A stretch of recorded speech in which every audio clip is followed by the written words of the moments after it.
Hi everyone, this is Nadia here, and I am going to go over the spreadsheet assignment um, that is configured to the Bazaar Shop, my small business mobile boutique. And this assignment really gave me a little trouble.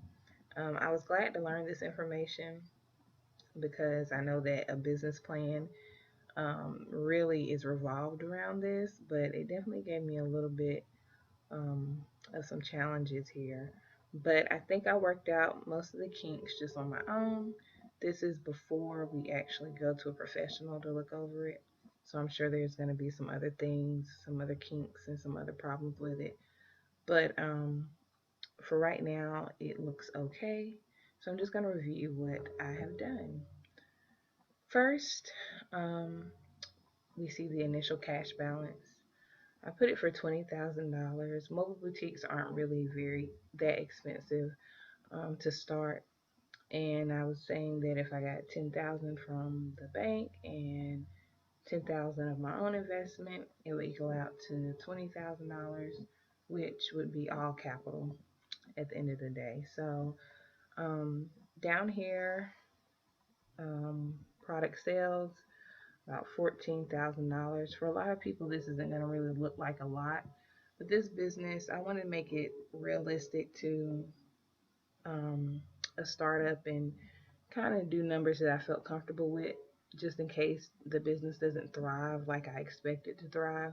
I didn't want to necessarily shoot and aim very, very high and then be disappointed if the numbers are kind of low or it takes a longer time for it to kind of catch on.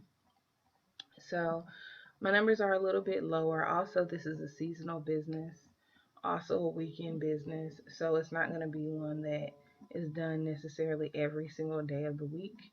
It's more so for festivals and the weekends and different venues and things like that. And also, it won't necessarily operate during the winter, maybe a couple of online sales. Um, so, as you see my numbers, you'll see how it kind of goes down when I talk about like units sold over here compared to some of the summer months that I have right here. So, as you can see, units sold monthly kind of went through my numbers and increased gradually. With month 9 and 10, those are my September and October months where you have the fall season, a lot of fall festivals, and people getting ready for the holidays. So that kind of goes up.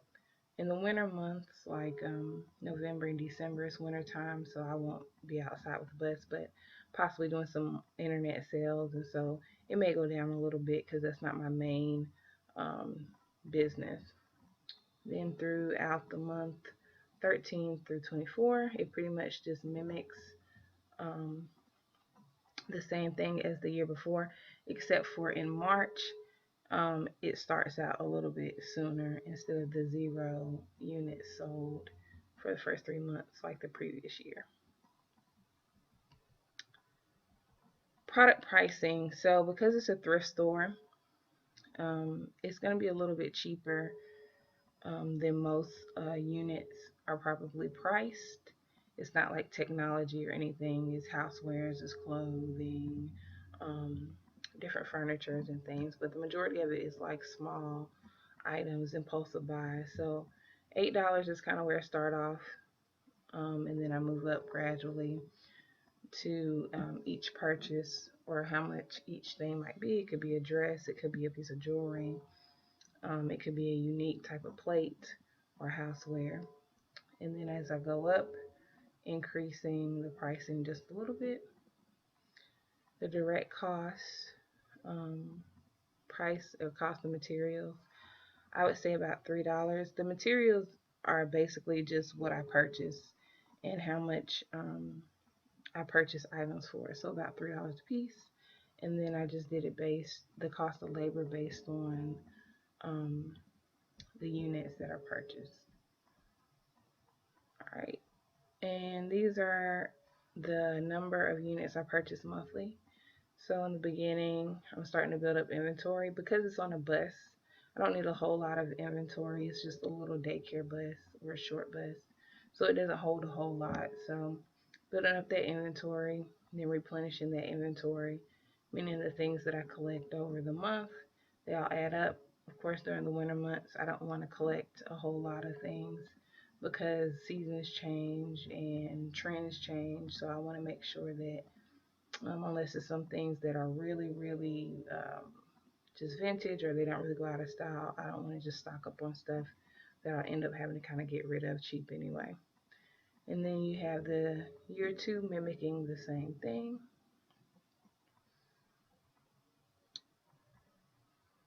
Um, Excuse the colors over here. I highlighted some things so I could kind of understand it in my own terms. Just as some notes to myself so I wouldn't mess anything up. Um, Started here though with the pre-sales inventory, and then just gradually went through the products that I purchased and the amount that I purchased, and then and the different amounts that have been purchased here, and then the amounts that have been sold, and then the net change between the two, so that I know how much inventory I end up with at the end of the year for year one, and then at the end of year two. Again, I don't want it to be too high because the seasons are going to be different. Go through that. Then for fixed costs, I probably went a little overboard, but I just wanted to make sure that I got everything I needed to get a hold of, as far as just allocating everything. I'm the type of person that if I see it, then I know that I can set aside money for it. Um, so I just wanted to allocate for everything. I know taxes aren't supposed to be here.